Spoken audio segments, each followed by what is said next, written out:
Perdón, pero de verdad fue bien cruel lo que pusieron. Ya, listo. Es mi último día, muchachos. Me van a despedir por culpa de ustedes. Vamos, empezamos la clase. Fue un gusto conocerlos. Vamos. Listo, ahora sí. ¿Está grabando? Perfecto. Buenos días, soy Luis Daniel Marino, profesor serio del curso, muy aplicado. Y vamos a empezar como se debe, estimados estudiantes.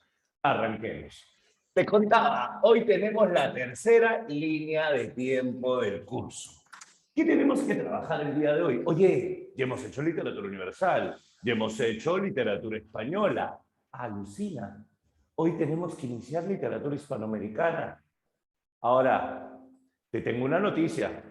Hoy que estamos 15, hoy que estamos 15, iniciamos Hispanoamérica y la próxima semana que estamos 22, terminamos Hispanoamérica. Así de fácil, terminamos Hispanoamérica. De tal manera que el 29, antes de fin de mes, estamos hablando de literatura peruana, la última parte del curso. Sé lo que vas a responder, pero igual te pregunto. ¿Quieres la línea de tiempo de Hispanoamérica o empiezo con el primer autor? Sí que, Fernando. Sí, línea, ya. Empezamos con una línea de tiempo entonces para que te ubiques bien en Hispanoamérica. A ver, un detalle. Cuando yo digo Hispanoamérica, escúchame bien, cuando yo digo Hispanoamérica, estoy refiriéndome a un conjunto de países americanos que hablan una lengua, y esta lengua es el español, ¿cierto? ¿Qué significa? No es lo mismo Hispanoamérica que Latinoamérica. Latinoamérica es el conjunto de países americanos que hablan una lengua descendiente del latín, es decir, español, portugués, francés. Ahí se incluye Brasil, Haití, Martinica, Guadalupe. Nosotros vamos a hablar específicamente de Hispanoamérica. Yo te cuento un detalle. La literatura hispanoamericana tiene dos bloques. En la literatura hispanoamericana hubo algunos cambios en el último prospecto. Tú sabes que agregaron un autor, luego lo volvieron a quitar. Por si acaso vamos a contar ese chisme acá, para que no te vaya a quedar dudas, ¿ya? A ver, nosotros tenemos esto por aquí. Nosotros partimos esto por aquí. Y tenemos dos literaturas hispanoamericanas. Este es un primer momento de Hispanoamérica, solo lo voy a mencionar como contexto, porque las cosas no inician de la nada, siempre hay un inicio para todo, y luego nos vamos a la línea de tiempo. Lo que pide San Marcos es en realidad a partir de aquí. A partir de aquí está el prospecto de San Marcos. Lo otro es anterior, pero te sirve como contexto, por eso lo voy a mencionar, sobre todo para compararlo cuando veamos literatura peruana, porque literatura peruana sí te van a pedir toda la línea. ¿Cuántos autores hispanoamericanos están en el prospecto? Buena pregunta. ¿Cuántos autores hispanoamericanos están en el prospecto? Ya te demoraste. Tienes que saber a lo que vas, tienes que conocer el prospecto. El prospecto de pies a cabeza, ya volaste. Todavía ni empezamos. 32, no seas malo. 64, ¿qué están hablando? ¿Cuántos autores, escritores hispanoamericanos? No cuántas páginas de libros, creo. 5, solo 5 ya revisaron el prospecto. Si no sé de dónde sacaron 64 autores. 5 nada más. Y esos son los que voy a mencionar acá. Empezamos. Primero, existe dos Hispanoamérica. La Hispanoamérica inicial, es decir, la Hispanoamérica que imita a España, y la Hispanoamérica en donde se logra la independencia y la identidad. Ah, champeaste bien, entonces, 32, sí. A ver, te cuento. Hay una primera Hispanoamérica a la que le vas a llamar así, etapa de dependencia. Obviamente, cuando digo dependencia, dime, ¿de quién crees que dependemos? Creo que es obvio, ¿no? De Europa. Primero de España, luego de Francia. La literatura hispanoamericana tiene un primer momento donde imita a España, imita a Francia. Y un segundo momento al que le vamos a llamar, pues, la etapa de autonomía. Y esta etapa de autonomía, ¿qué cosa es? Es la etapa donde dejamos de imitar. Por eso se diría que esta etapa de autonomía es una etapa de independencia cultural. ¿Y cómo nace esto? La primera vez en que no imitamos Europa. ¿Y cuál es la primera vez en que no imitamos Europa? Rubén Darío, el modernismo. Por eso es que te digo, el prospecto de San Marcos viene a partir de acá. Esto es el prospecto de San Marcos. Acá, ¿qué tenemos? Solo por cultura general te lo cuento. Acá, lo primero que tenemos, por ejemplo, si tú postulases a otra universidad, yo sé que no es así, por eso solo lo menciono. Aquí está el barroco colonial. ¿Por qué nos interesa? Porque en Perú vamos a estudiar barroco colonial. Tienes que saber que el barroco llega a América.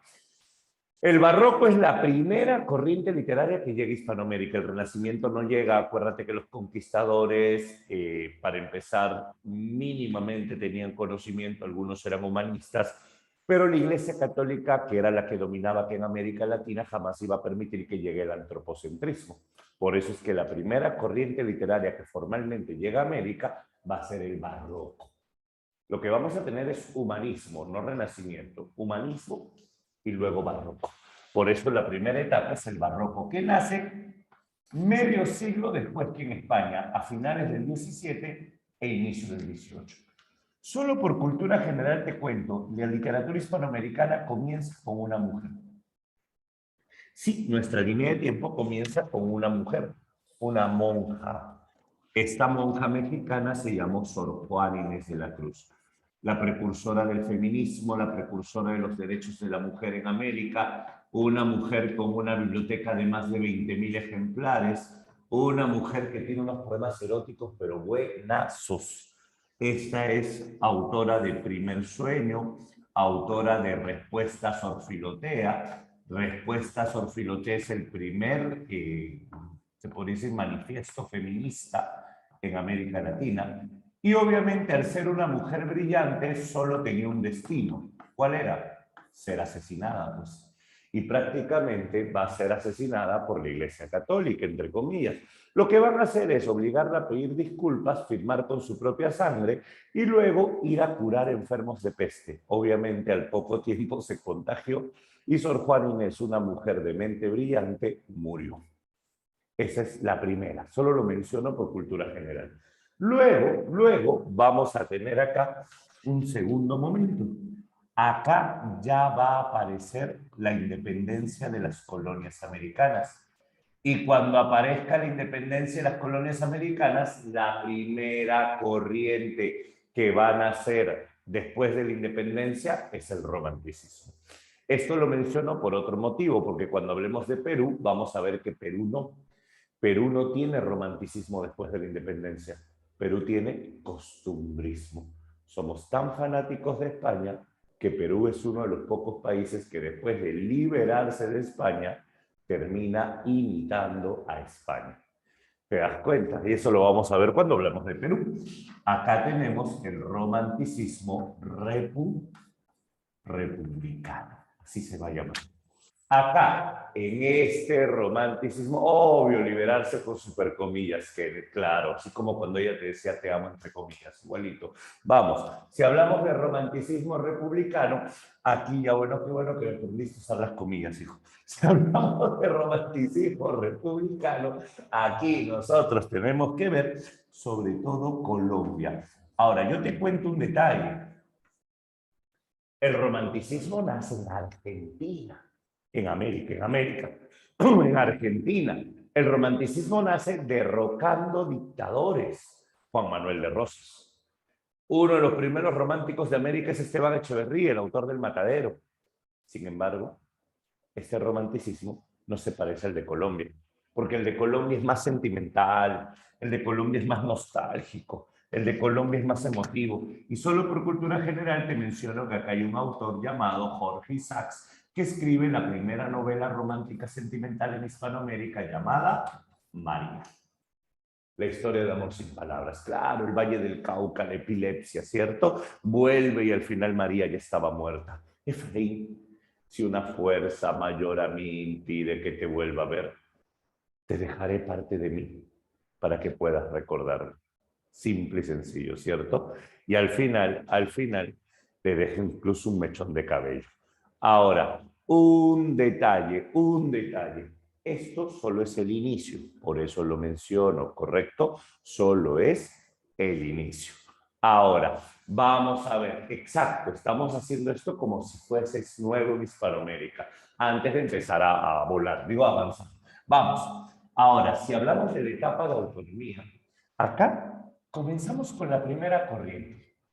La primera corriente importante, y que San Marcos la pide, se llama modernismo. Te cuento un secreto. Esta etapa de autonomía, obviamente, inicia en el año de 1888. ¿Por qué? Porque en el año de 1888 nace el modernismo. Es más, cuando tú hablas de modernismo, si quieres ser específico, se habla de 2 años. 1888, 1905. Otros te van a decir 1906, no importa. En el 5 aparece Cantos de Vida y Esperanza de Rubén Darío y en el 6 aparece Alma América de Chucano. Por eso, entre 1905 y 1906. Esos son los años de inicio y cúspide del modernismo. De ahí todo lo demás es caída. Todo lo demás se viene para abajo. ¿Listo? Si hablamos nosotros acerca del modernismo, te voy a añadir algo más. El modernismo, vamos adelantando esto, es la primera corriente original ¿de dónde? De Hispanoamérica. Es la primera vez que no imitamos a España, es la primera vez en que España nos va a imitar a nosotros, porque sí, España va a imitar a Hispanoamérica. A Darío y a Chocano los van a invitar como embajadores de la cultura americana. ¿Te das cuenta? Entonces se voltearon los papeles. Es acá, en esta etapa, ahorita voy a mencionar precursores, ahorita borro esta línea y comenzamos con todo modernismo, pero solo te voy a mencionar entonces al fundador. El fundador es un escritor nicaragüense. Se llamó, bueno, se hizo llamar Rubén Darío, porque se llamó Félix Rubén García Sarmiento. Ese fue su nombre, Félix Rubén García Sarmiento, el poeta de los cisnes, quien en 1888 funda el modernismo con Azul. Acuérdate que en el año de 1888 el nicaragüense Rubén Darío fundaría este modernismo estando en Chile. Acuérdate que un propósito fundamental de Azul es mostrar al poeta marginal, el poeta sometido. ¿Te acuerdas, por ejemplo? Le traen un poeta, su majestad, allá afuera hay un poeta. ¿Qué es eso? Tráigalo, por favor. El rey tenía de todo, pero algo que no tenía en su palacio eran poetas. Colóquenlo por allí, por favor. Y entonces lo sientan al poeta calladito. Y el poeta lo mira al rey. Su majestad, tengo hambre. Habla y comerás. Yo soy el poeta de la montaña coronada, aquel que cantó al amanecer y a la armonía, aquel que cantó a la azucena y a la rosa. Pero, señor, necesito su apoyo. El zapatero le pone comas a mis versos. El verdulero le pone puntos a mis ideas. Gente que no sabe de arte se atreve a criticarme. Y le dice en ese momento, ya habéis oído, ¿qué hacer? Y un filósofo dijo, señor, allá afuera está la caja de música. Exacto. Si no quieres morir de hambre, pieza de música por pedazo de pan. Tocaréis una caja de música, daréis vuelta al manubrio. Tocaréis una caja que suenan valses y galopas, como prefieras no morirle. Olvídate de los santos, olvídate de los ideales, vete. Y ahí lo veías al poeta, como el miserable que le daba vueltas al manubrio para no morir de hambre. Tiririrín, había que comer. Tiririrín, venía el rey por las cercanías. Tiririrín, bajo la burla del sol y las aves libres y las avispas que le picaban el rostro. Y el poeta solo se convirtió en el miserable que le daba vueltas al manubrio. Tiririrín. Ya en el olvido quedaron los cantos. En el olvido quedaron los himnos. El poeta de la torre coronada que había cantado al amanecer y a la musa ya no era más que un miserable. Tiririrín, claro, Edwin. Tiririrín, toca virtual a la primera hora. Tiririrín, luego toca presencial. Ahí está. Y entonces, al final, llegó el invierno. El rey estaba caliente en su palacio. Se acordó de mandar tapar las aves, pero del poeta nadie se acordó. Y el miserable seguía dando la vuelta para no morir congelado. A la mañana siguiente lo encontraron muerto. Lo encontraron muerto y ni siquiera se separó del manubrio. Ese es el modernismo, ¿te das cuenta? Esto es América. ¿Sabes por qué es América? Porque no es lo mismo publicar un libro en Europa que publicar un libro aquí. Aquí el poeta es el miserable que le da la vuelta al manubrio. Eso es lo que está planteando Rubén Darío, por eso este encajó bastante. Y es acá que luego nacería prosas profanas. Y con prosas profanas nosotros tenemos acá la poesía de Darío, la más popular. La princesa está triste. ¿Qué tendrá la princesa? Está presa en sus lirios, está presa en sus presas, que ha perdido la risa, que ha perdido el color, ¿cierto? Esto de acá es el segundo libro, la reafirmación. Y luego viene el último gran libro del modernismo de Rubén Darío, Cantos de Vida y Esperanza. Darío es el único autor que vamos a mencionar dentro del modernismo. Cuando hablemos de Perú, hablamos de José Santos Chocano. Por ahora, todavía no. Ya tenemos primer momento, ¿estamos bien? Luego, dale. ¿Qué sigue? Luego de hablar del modernismo, viene una etapa. Escucha, voy a hacer la línea completa y luego te digo qué viene en el prospecto, ¿te parece? Para que no saltemos, no haya vacíos y digas, oye, ¿qué pasó acá en esta época? Ya, el siguiente momento se va a llamar posmodernismo. Lo menciono aunque en Hispanoamérica no me interese, porque cuando hablemos de Perú, ahí vamos a estudiar posmodernismo. Entonces tú tienes que saber qué es el posmodernismo. Oye, ¿y qué es el posmodernismo? El posmodernismo es el modernismo, sí, la musicalidad, lo exótico, pero al modernismo yo le voy a agregar algo. Una pregunta, ¿qué le agrego al modernismo para que se vuelva posmodernismo? Háblame. ¿Qué tiene el postmodernismo? El post. Ok, chicos ingeniosos, vamos a ver. ¿Qué tiene el posmodernismo para evolucionar? Obviamente, no se burlen, la respuesta es correcta. Post. Obvio. ¿Qué crees?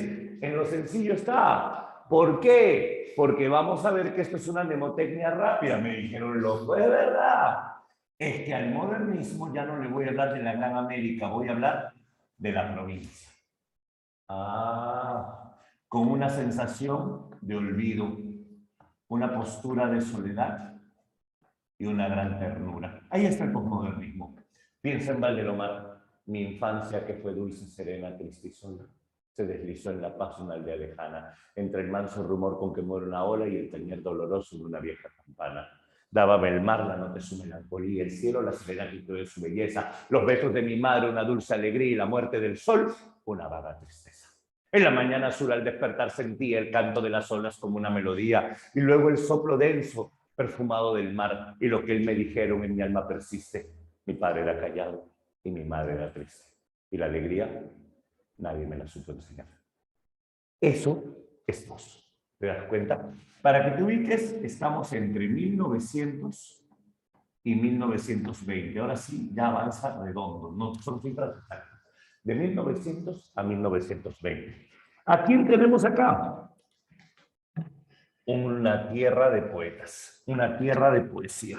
Claro, Chile. Chichichi, le. Es la tierra con 2 premios Nobel de literatura. Si hablamos nosotros acerca de Chile, en Chile tenemos una mujer excepcional, Gabriela Mistral, Lucila Godoy.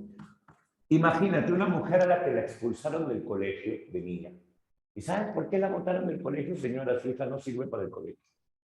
Su hija no tiene las habilidades para el colegio. Oye, llegó a ser ministra de Educación. Ya, su hija no tiene las habilidades para el colegio. No lava, no cocina, no plancha, solo lee todo el día. Obviamente era un colegio para mujeres. Sí, Chile y Perú en Latinoamérica se parece demasiado. Era un colegio para mujeres y las mujeres que van a estar leyendo, por favor, tienes que saber lavar, cocinar, planchar, así era antes. Gabriela Mistral estudió desde casa. Gabriela Mistral, al estudiar desde casa, luego dio un examen, sacó su certificado y fue una de las primeras, no la primera, pero una de las primeras chilenas que estudió en universidad. Fue una de las primeras chilenas con título profesional. Llegó a ser directora del Liceo de Chile, llegó a ser ministra de Educación, llegó a ser embajadora de Chile en Alemania, en Brasil, y llegó a ser la representante de Naciones Unidas en la educación de todo Latinoamérica. O sea, no es cualquier cosa. Y si eso te quedó poco, fue la primera hispanoamericana en ganar el Premio Nobel de Literatura. Ya pues, chapa esa flor. 1945. Gabriela Mistral. ¿Correcto?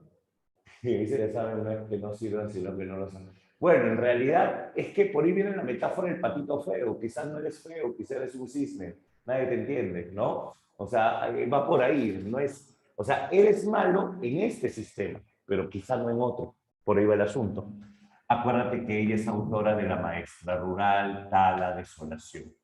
Ahora, eso solo lo menciono como contexto, pero yo quiero mencionarte algo más. En esta misma época, 1900 a 1920, aparece otro momento. Entre 1900 y 1920 también tenemos el auge del regionalismo. Ah, también. Y con este regionalismo, repito, de 1900 a 1920, para que no te olvides, vamos a tener que el regionalismo es una variante del realismo.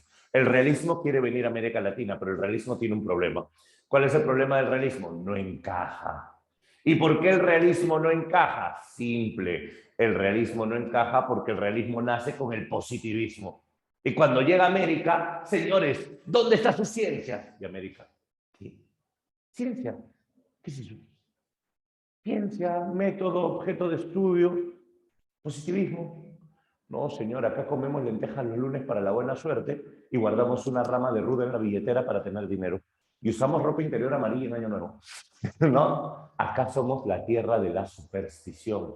Tal, el realismo se fregó. Segundo, el realismo nació con la revolución industrial. ¿Dónde está su industria? ¿Industria? Inicio del siglo XX. ¿Industria? No, señor, nosotros tenemos hacienda nomás. Ya, pero al menos tienen proletariado, burguesía, lucha de clases. ¿Qué es eso? Acá tenemos patrón y peones. Nada más. ¿Te das cuenta? Ese es el conflicto que vamos a tener. El realismo quiere venir a América y el realismo no llega a encajar en América. Entonces el realismo, pero nosotros tenemos llamas. El realismo se tiene que adaptar y nace el regionalismo, que es la lucha entre la civilización versus la barbarie. Acá, en vez de mostrar la industria y la ciudad, lo que vamos a hacer es educar a las provincias. Esa es la tesis regionalista. Y es acá, claro, lo que dijiste hace un momento, que tenemos Venezuela. Y en Venezuela tenemos un venezolano, un chamo, que va a llegar a ser, presidente de su país. El primer presidente elegido democráticamente por voto popular, sí, Gianfranco, Rómulo León. Perdón, Rómulo Gallego, estoy hablando de otro tipo, un corrupto. Se me fue el apellido, Rómulo Gallego. Rómulo Gallegos Freire, elegido presidente democráticamente en Venezuela en el año 1948. Primer presidente elegido por voto popular. Gobernó un año, luego José María Chalbó le hizo el golpe de Estado. Lo que pasa es que Rómulo Gallegos hizo muchas reformas y a la gente, a los poderosos, no les gustó, pues. Hizo reforma educativa, reforma de la tierra y ley anticorrupción. No, claro, obviamente. Que dice, no necesariamente fue a la par, Sayuri, porque si te das cuenta, acá ya existía vanguardismo y nosotros todavía no tenemos vanguardismo. El vanguardismo va a llegar unas 1 o 2 décadas más adelante, nada más. Nada más. Pero sí, lo que pasa es que el vanguardismo ya tiene que ver con el siglo XX, en que poco a poco el mundo se va globalizando y poniendo al día. Ahí sí tenemos una diferencia. Ahora, eso sí es verdad, que eso siempre va a pasar. Otro detalle que tenemos acá. Acá con Rómulo Gallegos tenemos a Doña Bárbara. La historia de la devoradora de hombres, la historia de la hembra tremenda, Doña Bárbara. Esto de acá es posmodernismo. Ahora sí, nos vamos al siguiente punto. Para San Marcos, este es el penúltimo punto. Poesía de vanguardia. Cuando hablamos nosotros de la poesía de vanguardia hispanoamericana, escúchame por favor, acá está el segundo autor que vamos a trabajar hoy. El regionalismo en el Perú, no. El indigenismo tuvo influencia regionalista, pero no es que el regionalismo se llamó indigenismo. No, no, no, no, no. El indigenismo, el que llamó San Marcos ortodoxo, ese tenía influencia regionalista. Y es más, la influencia regionalista solo en Ciro Alegría. Nada más que en Ciro Alegría. Ni Albújar, ni Escorza, ni Arguedas son regionalistas. Por ahí va. Más bien eso, cuando hablemos de la nueva narrativa la próxima semana, te voy a enseñar que hay una primera parte llamada etapa emergente. Y esta etapa emergente es aquella que tiene influencia del regionalismo. Pero esta etapa emergente no está entre el 1900 y 1920, está entre el 20 y el 40. Y ahí está Ciro Alegría, ¿sí? Ya lo vamos a ver con calma. Ahora, por cierto, Rómulo Gallegos estuvo en el prospecto hasta hace un par de exámenes, lo incorporaron en 2 prospectos y luego lo volvieron a sacar, ¿sí? Volvimos al prospecto como era antes, por decirlo así. Si hablamos nosotros de la poesía de vanguardia, con la poesía de vanguardia nosotros tenemos entre 1920 y 1940. Y acá, en esta etapa de poesía de vanguardia hispanoamericana, obviamente la palabra clave es lo iconoclasta. ¿Te acuerdas qué era iconoclasta? Iconoclasta, la vanguardia es iconoclasta. Ya te demoras. Claro, rechazo al pasado, búsqueda de originalidad, matar a tus dioses, ¿cierto? Perfecto. La vanguardia en América Latina se caracteriza por el versolibrismo, olvídate de la métrica, olvídate de la rima, y sobre todo la gran cantidad de técnicas, es decir, la experimentación. En esta etapa de poesía de vanguardia, vamos a tener solo un poeta importante para tu examen, pero esto es curioso, es un poeta de vanguardia, pero lo que te pide San Marcos es su etapa modernista. O sea, hoy vamos a hacer puro modernismo en realidad, porque este poeta es vanguardista, sí, pero el libro que te pide San Marcos no es vanguardista, el libro que te pide San Marcos es modernista. ¿De quién vamos a hablar? Chile. ¿Y en Chile de quién? Pablo Neruda. Neftalí Ricardo Reyes Basualto, Premio Nobel de Literatura en el año de 1971. El libro que te pide San Marcos, 20 poemas de amor y una canción desesperada. Así, 20 poemas de amor y una canción desesperada. No es su único libro. Repito, este libro es el libro modernista, pero luego Neruda va a escribir Residencia en la Tierra. Este es el libro vanguardista, pero este no lo pide San Marcos. San Marcos te pide el libro modernista. ¿Listo? Ya está. Así como Vallejo tuvo su etapa modernista. Acá también está Octavio Paz, los primeros versos de Borges, Ernesto Cardenal, pero estamos ahí planteando el panorama y centrándonos un poco en San Marcos. Ahora, para San Marcos, el último momento es uno solo que es grandecito. Le vamos a llamar Nueva Narrativa Contemporánea. O la nueva narrativa hispanoamericana contemporánea. Así le vamos a llamar. ¿De qué trata esta nueva narrativa contemporánea, nueva narrativa hispanoamericana contemporánea? Te cuento. Si hablamos nosotros acerca de la nueva narrativa contemporánea, esto lo vamos a partir también en dos momentos. Escúchame. Al primer momento le vamos a llamar etapa de consolidación. Hay otro momento que es la etapa emergente, pero esa no la voy a mencionar todavía. etapa de consolidación, uno, y el otro momento se llama el boom. Para San Marcos, ambos pertenecen a la nueva narrativa, no es que el boom sea aparte. Otras universidades consideran al boom como algo aparte. San Marcos son etapas del mismo momento. Si hablamos de la consolidación, se centra entre 1940 y 1960, y el boom entre 1960 y 1975. Si hablamos de la etapa de consolidación, acá hay dos palabras claves que tienes que saber. Primero, aportes de vanguardia. Una de las grandes características que tiene la consolidación es que dejas atrás el regionalismo y acá nace la narrativa de vanguardia. Segundo, aparece la transculturación narrativa. ¿Qué cosa es la transculturación narrativa? La transculturación narrativa es precisamente cuando vamos a tener nosotros lo que se conoce como real maravilloso, realismo mágico, relato fantástico. Eso es transculturación narrativa. Y es aquí, en esta etapa, donde aparece un cubano. Tú lo conoces, tú lo recuerdas. Es el teorizador de lo real maravilloso. Alejo Carpentier. Y con Alejo Carpentier, novela de prospecto, El reino de este mundo. El reino de este mundo. Pero no es el único. Acá también tenemos a un argentino, que también es poeta y como poeta es ultraísta, y hasta lo hemos mencionado en la generación del 27, pero acá como narrador aparece Jorge Luis Borges, con dos libros, Ficciones y El Aleph. Yes. Esto es consolidación. Y por último, el boom.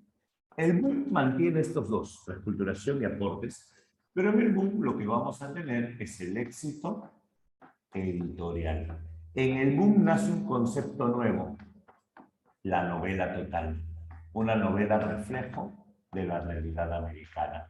Es el boom donde aparecen los autores más leídos y más difundidos en América Latina. Acá la transculturación se va a centrar sobre todo en el concepto de América, de la mano con la Revolución Cubana.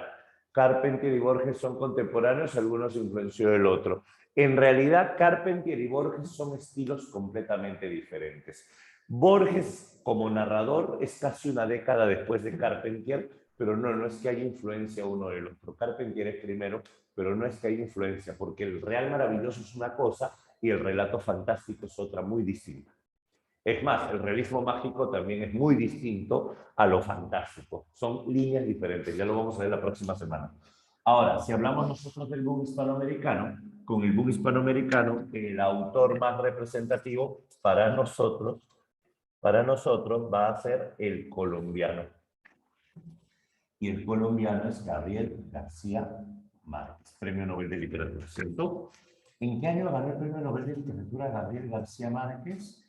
En el 1900, no lo pusiste, Gabriel García Márquez, y lo googleas tú que estás en casa y la tienes tan fácil, 1982.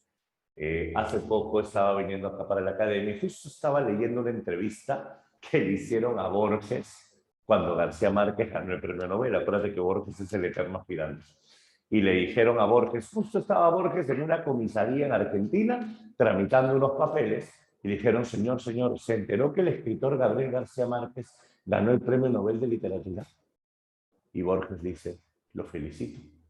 Gabriel es un gran escritor. 100 años de soledad es una novela espectacular, aunque yo lo hubiera terminado en los 50. Ya los otros 50 son muy cansados. Lo que dice, me impresiona el inicio de la novela, pero ya como que el final, todo escritor se cansa, pues, ¿no? Lo que pasa es que Borges es más conciso, Borges es más práctico, en cambio García Márquez es mucho más extenso, ¿cierto? 100 años de soledad. Cada quien, y eso es lo que yo quiero llegar, no es a la verdad o falsedad de lo que dice, sino a que la línea de Borges y la línea de García Márquez son muy distintas, ¿cierto? Igual, la línea de Carpentier y la línea de Borges también lo son. Con Carpentier vamos a estudiar lo real maravilloso. Con Borges vamos a estudiar el relato fantástico. Y con García Márquez vamos a estudiar el realismo mágico. ¿Qué? ¿No es lo mismo? No, ¿cómo va a ser lo mismo? Mágico y maravilloso tienen definiciones distintas. Por ejemplo, si tú crees en duendes, eso es mágico, no maravilloso. Si te atropellan y no te pasa absolutamente nada, eso es maravilloso. Si hay un golpe de Estado, suena raro, pero es maravilloso. Si, por ejemplo, te vas a vivir fuera de América y te encuentras en otra cultura, eso es fantástico. Para un americano, el americano puede creer en el chupacabra, puede creer en la llorona, el americano puede creer en almas en pena, el americano te cree en el jarajaya, pero el americano no te cree en el minotauro. Pues. Por favor, no seas tan fantasioso, ¿no? El americano te puede creer en muchas cosas, el tunche, el chuyachaki, pero no te va a creer, pues, no sé, el centauro, no te va a creer, pues, en Gorgona, no, por favor, seamos realistas, ¿no? El americano tiene su propia ficción y eso es fantástico, eso es fantástico. Congreso sin corrupción, eso sería maravilloso. Aunque parece fantástico, pero es maravilloso. Maravilloso es el término. Maravilloso es todo lo que puede ser real, pero también parece ficticio, pero tiene siempre una base real. Ahora, escúchame, este es el panorama de todo Hispanoamérica, pero como que hay mucho espacio libre arriba, ¿no? No me gusta dejar el espacio libre. ¿Qué te parece si garabateamos un poquito? Vamos a poner algo por acá. He mencionado mucho esto, así que quiero ponerlo para que no te quede dudas. Esto es solo cultura general. ¿Te parece? Si hablamos de cultura general, Signo Soledad, ¿cuándo lo publicó? En la década del, a ver, si en el año 2010, 25 años, quítale 20, en los 80, 70, 80. Claro, a ver, no, 82 ganó el premio Nobel. 70, en la década del 70, año preciso te lo digo ahora si quieres, pero década del 70. Escucha, estoy mencionando mucho esto. Premio Nobel o Nobel de Literatura. ¿Cuántos autores hispanoamericanos ganaron el premio Nobel de Literatura? Esa es la gran pregunta. ¿Cuántos y en qué años?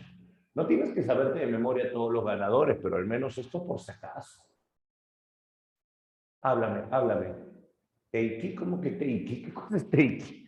A ver, vamos a plantear los años de los galardonados con el premio Nobel. Por eso, acá hay algunos autores que no están en la lista, por eso quiero poner esto. 1945, 1967, 1971. Nos vamos por acá. 1982, 1990 y 2010. Ahí tienes todos los años en que un hispanoamericano ha ganado el premio Nobel de Literatura. Confío en la fe de Cristo. A ver, vamos a recordarlo rápidamente. Si hablamos de 1945, se lo lleva Chile. Gabriela Mistral, premio Nobel para Chile. Chichichi, le. Si hablamos de 1967, ¿quién se lo lleva? Miguel Ángel Asturias, escritor guatemalteco. El autor de la novela Señor Presidente. Novela real maravillosa también.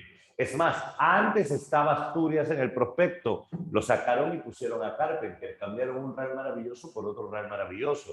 Antes venía Señor Presidente. En el 71 otra vez Chile, Pablo Neruda. Cuando Pablo Neruda ganó el premio Nobel, García Márquez lo entrevistaba y le dijo, oye Pablito, hoy que ganas el premio Nobel, toda América te felicita y yo estoy aquí contigo. Cuando yo gane el premio Nobel, espero que estés aquí también. Así le dijo en el año 71. Y en el año 82 lo ganó él. Lástima que ya estaba muerto Pablo Neruda. Él muere en el 73. Gabriel García Márquez, Colombia. Luego en el 90, un poeta de vanguardia, mexicano, Octavio Paz. México se llevó el premio Nobel de Literatura. Y por último, en el año 2010, Mario Vargas Llosa. Y este es el último premio Nobel en toda la literatura hispanoamericana. Se voceaba mucho al poeta Ernesto Cardenal, pero justo el año en que iban a ganar ese premio Nobel se filtraron la lista de favoritos y no se entregó, y al final luego ya falleció él, no lo llevó. Y América Latina no tuvo un séptimo premio Nobel. ¿Listo? Porque ahora ningún americano gana. Obviamente eso lo decide la Academia Sueca. Todavía cada país igual propone autores para el premio Nobel y eso lo decide la Academia Sueca, obviamente, ¿no? Ya está. Osquita, creo que hay que mover un poquito la cámara porque se come la parte de arriba. A ver, señores, hasta acá, ¿se entendió el panorama? Sí, sí, sí, sí, sí. Profe, hay mucho espacio libre por acá, me van a decir. Ya, si quieres pongo mi nombre para que no me, pues que sé que no me conoce. Me llamo Luis Daniel Marín. Ya está. Quítelo. Ya, paciencia, paciencia. Ahorita le van a tomar. Ah, mira, sí sale mi nombre en la pantalla, a veces no veo. Ah, sí sabes mi nombre, sí sabes mi nombre. Ya. A ver, profesor nuevo. Academia Bonex, que confía en los nuevos talentos. Ya está, un ratito para tomarle el pantallazo. Y ahora sí, fuera de bromas, empezamos la clase recién ahora. Vamos, este ha sido el panorama. Pero dime, ¿se entendió? ¿Te gustó? ¿Todo bien? Háblame. ¿Sí? ¿Te parece bien el panorama para que te ubiques bien en este tema? Ya sabes quién va primero, quién va después. Qué bueno, me alegra que les guste entonces. Un ratito vamos a tomar el pantallazo. Ahí está. Listo, ya puedo borrar, ¿no? Que dice más claro que mi vida. No, tu vida es una nebulosa. Tu vida es una nebulosa. Vamos. A ver, está chévere. Qué buena. Ya, borramos. Ahora sí.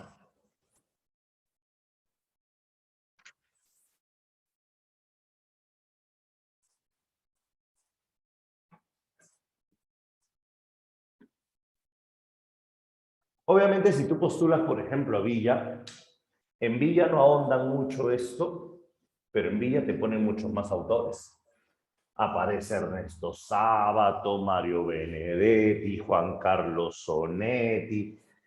En Villa se añaden más autores, pero te piden a veces y casi siempre autor-obra. Y los autores que sí ahondan son estos mismos que en San Marcos. Por eso tampoco no es tan difícil. Un ratito, si mandas alguna pregunta, no estoy viendo la pantalla, espérame un segundo. Yes. Ahora sí, allá, no hay preguntas. Perfecto. Seguimos entonces. Todo sobre el modernismo. Y ahí te va. Ahí te va. Háblame acerca del modernismo. ¿Qué tengo que saber acerca del modernismo? Primero, el modernismo me interesa por un par de conceptos que son los que van a destacar acá. Primer punto, el modernismo es la primera corriente original de Hispanoamérica. Así le vamos a llamar. El modernismo es la primera corriente original de Hispanoamérica. Primer punto. Segundo punto importante, el modernismo nace, ¿cuándo, cómo y dónde? Nace en 1888 con el libro Azul de Rubén Darío. ¿Publicado dónde? En Chile. ¿Ya está? Ahora sí. Dos palabras para hablar de modernismo. Escúchame. Dos palabras muy necesarias para hablar de modernismo. Primero, esto se vincula con el poeta, no con el modernismo en sí, sino con el poeta. Vamos a hablar de este individuo antes de hablar de las características del modernismo, porque tienes que entenderlo un poquito. Este señor se llama poeta. Y el poeta tiene sus características. Mira, mira, mira, mira, mira, mira. Ahí está, en HD. Ahí tienes a tu poeta. Dos palabras claves del poeta. Excelente, Adrián, muy bien. Sí, la primera palabra que yo tengo que asociar al poeta es cosmopolitismo. ¿Qué es cosmopolitismo? Cuando te encanta mirar al ajeno, en el buen sentido. cuando te encanta mirar lo que no es propio de tu cultura.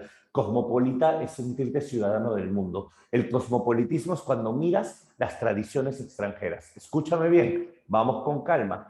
Cosmopolita, sí, ciudadano del mundo, no hay fronteras. Cosmopolita es cuando te encanta mirar otras tradiciones, sobre todo Europa y Estados Unidos. Ah, este poeta no busca en América, busca fuera de América, sobre todo Europa y Estados Unidos. No imita, yo no estoy hablando de imitar, estoy hablando de aprender, aprender. Escucha, escucha, no estoy hablando de un poeta en específico todavía. Y Chocano era cosmopolita en el sentido norteamericano porque admiraba a Walt Whitman. Pero escúchame, cosmopolitismo es cuando miras otras tradiciones. ¿Y qué pasa? Cuando yo miro otras culturas, yo miro otras tradiciones y yo miro algo que me gusta. Me lo agarro. ¿Cómo? Me lo llevo. O mejor dicho, lo asimilo. Y eso se llama sincretismo. Estas son las dos palabras para iniciar a hablar de modernismo. Ojo, no son características de poemas. Todavía no estoy hablando de poemas. Son características del poeta modernista. Vamos a explicarlo. Si yo hablo de cosmopolitismo, cosmopolitismo tiene que ver con prestar así, prestar atención a otras culturas o tradiciones, especialmente Europa y Estados Unidos. Cosmopolitismo es mirar. En cambio, sincretismo es apropiación o asimilación de esas otras culturas o tradiciones. Cuando yo la miro, soy cosmopolita. Cuando yo me apropio, soy sincretista. Sí, pero Sandrita, no te adelantes. Aquí yo no voy a mencionar ningún mestizaje. En este capítulo no hay mestizaje, pero eso que estás diciendo, el mestizaje es sincretismo, pero ¿sabes dónde? En Perú. Por eso lo que me decías si Perú, si Chocano es cosmopolita o no. Porque en Chocano el sincretismo es mestizo. La sangre es española, incaico es el latido. Y en no ser poeta quizás hubiese sido un blanco aventurero, un indio emperador. Esa palabra mestizaje no viene acá. Eso viene cuando veas a Chocano. Por eso, acá vamos a hablar más de cosmopolitismo y sincretismo hacia Europa de manera general. ¿Listo? Vamos. Por eso es que la línea de Hispanoamérica yo no te la cuento fusionada a la línea de Perú. Sería bravo si lo hago porque se pueden confundir bastante. Perú es una cosa, Hispanoamérica es otra muy distinta. ¿Ya? Vamos a ver. Es como unir Universal con España, son dos tradiciones diferentes. Vamos a ver, ahí está. Entonces, este poeta le encanta mirar, a este poeta le encanta apropiarse, y este poeta va a tener dos influencias.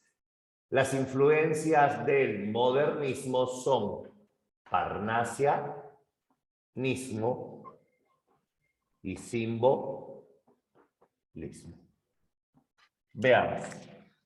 ¿Qué es cada uno? Solo lo menciono. Ambos son escuelas francesas del siglo XIX. El modernismo rubenseriano es aquel modernismo que mira a Francia del siglo XIX. El parnasianismo es una escuela francesa que pregona el arte por el arte. ¿Por qué hago arte? Porque quiero. ¿Por qué hago arte? Porque me nace. ¿Por qué hago arte? Porque me da la reverenda gana. Exacto, Adrián. Acá lo que tenemos es el poeta insensible. Siento un ki maligno, perdónenme, siento un ki maligno.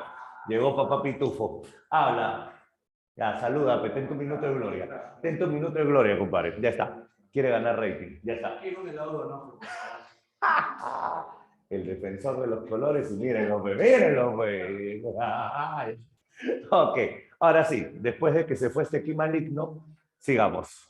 ¿Qué dicen? Mírenlo cómo levita. ¿Qué más? Debió patear el penal. Provecho. Sigamos. Te contaba. Entonces, ¿qué significa eso? Vale. ¡Ay, qué buena foto! Ya. A ver, escucha, ya, listo. Mira, si hablamos nosotros acerca del modernismo, el parnasianismo es una de sus influencias, el arte por el arte. El parnasianismo tiene que ver con el poeta insensible. Y en el parnasianismo el personaje al que van a admirar es Charles Baudelaire. ¿Sabes qué le encantó a Rubén Darío de Charles Baudelaire? Dos cositas. Primero, el spleen. ¿Qué es eso? Spleen. El spleen es el tedio de la vida. El spleen es la depre. El spleen es, pues, cuando no tienes ganas de absolutamente nada. El spleen eras tú estudiando el día lunes de 4 a 5, ya no querías estudiar, ¿cierto? El spleen es precisamente cuando te levantas por la mañana y no tenías ganas de hacer absolutamente nada. El primer poeta que canta la depresión va a ser Baudelaire. Y esto va a ser impresionante. ¿Por qué? Porque obviamente antes el poeta cantaba a la naturaleza, al amor, a la vida, pero nadie había cantado al dolor, a la tristeza. Y ahí se inaugura una nueva poesía. Piensa en Vallejo, Vallejo tiene influencia de aquí. Tenemos también aquí otro concepto importante, el albatros. ¿Qué cosa es el albatros? El albatros es el ave que en el cielo es hermosa y en la tierra es torpe. El albatros es el ave majestuosa. El albatros es el ave que para volar es buena, pero cuando intenta caminar se para cayendo. El albatros es el poeta, porque para soñar es bueno, pero para vivir de manera normal no puede, no encaja en la sociedad. Eso es un albatros, ¿te das cuenta? Ahora, otro, ¿y qué es el simbolismo? El simbolismo dice, la poesía no dice, ¿cómo? Solo sugiere. En el simbolismo predomina un concepto. ¿Cuál es el concepto? La sugerencia. Decir es afirmar algo. Sugerir es expresarte con metáforas. Si yo te digo que en mi cartera o en mi billetera tengo un domingo para cuando tú quieras, solo llámame. No estoy afirmando nada. Es una sugerencia, ¿cierto? Es como que yo te diga, tienes cara de lunes por la tarde, pero tiene voz de sábado por la noche. O como diría el maestro Joaquín Sabina, el problema fue que siempre tuvo la frente muy alta, la lengua muy larga y la falda muy corta. Por ejemplo, eso es símbolo. ¿Te das cuenta? Hablar de manera sugerente. Dicho de otro modo, hacer que la gente piense. ¿Qué significa? Piénsalo, piénsalo. Ese es el simbolismo. Acá está un grupo de poetas conocidos como los poetas malditos. Estefano Mallarmé, Paul Verlaine, Arthur Rimbaud. Esto es la influencia de Rubén Darío. Detalles sobre ellos no te pide el examen de admisión, solo te pide que sepas quiénes son. Ahora, y si te preguntan si Rubén Darío le prestó atención al parnasianismo y al simbolismo, ¿qué rasgo es? Le prestó atención, le prestó atención, le prestó atención. Ya te demoraste, ya te demoraste. Exacto, cosmopolita. Y si yo te digo que Rubén Darío asimiló las influencias de ambos, ¿qué es eso? Asimiló sincretismo, sincretismo. Ojo, y no estoy mencionando ningún poema. Conste, no estoy mencionando ningún poema, simplemente estoy hablando de esto. ¿Estamos bien? Ahora, escúchame. Este poeta va a tener un problema enorme. ¿Cuál es el problema enorme? Esto lo considera bastante la PRE en sus preguntas. Primero, en esta época los tiempos cambian. El modernismo se opone al realismo, sí en el sentido de la ciencia. Justo voy a hablar de eso ahorita. El modernismo es antipositivista, anticiencia. En ese aspecto sí, más bien tiene algunos rasgos románticos. Escúchame, pero esto es algo bien curioso. El modernismo se opone en ese aspecto al realismo, pero el modernismo tiene el mismo contexto que el realismo. ¿Cómo es eso? Esto lo hemos visto en el realismo. El arte es una mercancía. Ah, los tiempos cambian, pues. En esta época no hay mecenas. Oh, estamos graves. Si el arte es una mercancía y no hay mecenas, hay dos opciones. ¿Qué hacen los realistas? Los realistas venden. Se basan en el gusto vulgar. ¿Qué hacen los modernistas? No venden, se oponen al gusto vulgar. Por eso ahí hay una diferencia entre ambos. ¿Cómo es el poeta modernista? Primero, el poeta modernista es un dandy. ¿Qué es dandy? Elegante, soberbio, bien vestido. Segundo, el poeta modernista está en contra del positivismo. El poeta modernista es un anti-ciencia. Se opone a todo lo científico. Tercero, el poeta modernista es un antiburgués. ¿Qué significa? Y si naciste para algo más que trabajar, trabajar y trabajar en realidad, y si en realidad naciste con talento, y si en realidad naciste con un don, si en realidad naciste con la capacidad de influenciar a otras personas a nivel emotivo, pero estás desperdiciando tu talento como el poeta dándole vuelta a la manivela hasta poder morir porque solo estás ganando un sueldo, ganando un sueldo, ganando un sueldo, porque de pronto te mataste para postular a la universidad porque querías una carrera. Mentira, querías un título. Y ahora estudiaste la carrera, y ahora conseguiste un trabajo, pero estás en la parte baja del trabajo. Tienes que ascender, ascender, ascender, ascender, ascender. Y en el momento en que asciendes, abres los ojos y ya tienes esposa, tienes hijos, y ahora por ellos tienes que trabajar, trabajar, trabajar, trabajar, ganarte un buen sistema de pensiones y sobre todo lo que ganes es para mis hijos. Y por fin me muero. Fin. El modernista se opone a eso. Obviamente el modernista se opone a eso. Otro detalle. Acá el modernista se aleja del gusto vulgar. ¿Por qué? Yo no quiero contentar a los monos. El gusto vulgar es la sangre, el gusto vulgar es el sexo, el sensacionalismo. ¿Te das cuenta? Sí, Edwin, sí. Ahora, escúchame, ¿qué significa eso? ¿Qué significa eso? Te lo planteo de la siguiente manera. Un ejemplo sencillo. Las redes, los medios, las páginas. Imagínate, creamos un canal de YouTube. Vamos a crear nuestro canal de YouTube. Hagamos literatura con el profe nuevo. Ahí está. Y entonces hacemos nuestro canal de YouTube. ¿Cuál es el problema con el canal de YouTube? Y creo que esto lo sabes porque lo ves en redes. Toda la vida se rige en vistas. Ahí está. El dinero hoy es sinónimo de vistas. El que tiene más vistas gana más dinero. El que tiene menos vistas gana menos dinero. Entonces, yo quiero ganar vistas.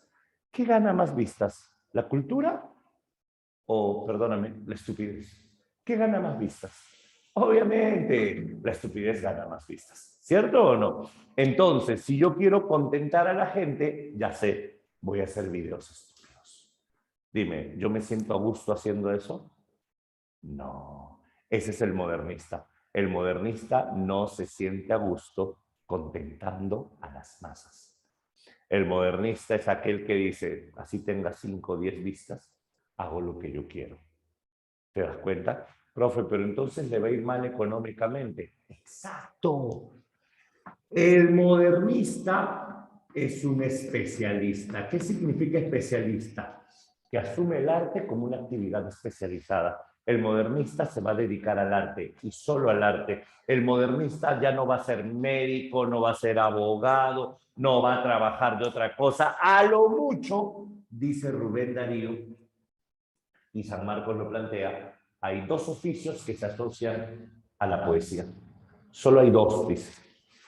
El primero, el periodismo. Obviamente me refiero a periodismo cultural, no a sensacionalismo, ¿correcto? Me refiero al periodismo cultural, a hacer reseñas, ¿no? Eso puede ser. Que es un periodismo que también muy pocos leen. Y segundo, ¿qué otro se asocia a la poesía? La docencia. Al menos cuando tú enseñas sobre algo que es lo que te gusta, obviamente no te sientes tan marginado. Eso que te dije de broma, de la manivela, de presencial virtual, es broma, obviamente, ¿no? Porque tú sabes que acá prácticamente nos divertimos cuando hacemos eso. Obviamente, imagínate que alguien quiere escuchar las tonterías que tú quieres hablar. A la que lindo, ¿no? Eso es lo que vamos a tener nosotros por acá. El poeta puede ser o periodista o puede ser docente, pero hay un detalle. Este poeta especialista, al alejarse del gusto vulgar, la sociedad lo margina a él. Ah, el poeta modernista es un marginado social. La sociedad capitalista, la sociedad de consumo, lo margina. Estos son los rasgos principales del poeta modernista. Dime, hasta acá, ¿estamos bien? ¿Estamos bien? Cuéntame, cuéntame. Sí, sí, sí, sí, sí. Está claro, ¿cierto? Y la narrativa, hay narrativa modernista, pero en San Marcos no va a venir. En San Marcos no vamos a considerar ningún narrador modernista. Ninguno, así, ninguno. La narrativa modernista es más brava porque la narrativa modernista es la que te cuenta historias de terror. Historias de terror. Dandy es elegante, soberbio, bien vestido. El spleen es la depre. El spleen es esa depresión, esa melancolía. Estoy respondiendo preguntas un ratito. Sí, ya está. Ahora sí. ¿Listo? Perfecto.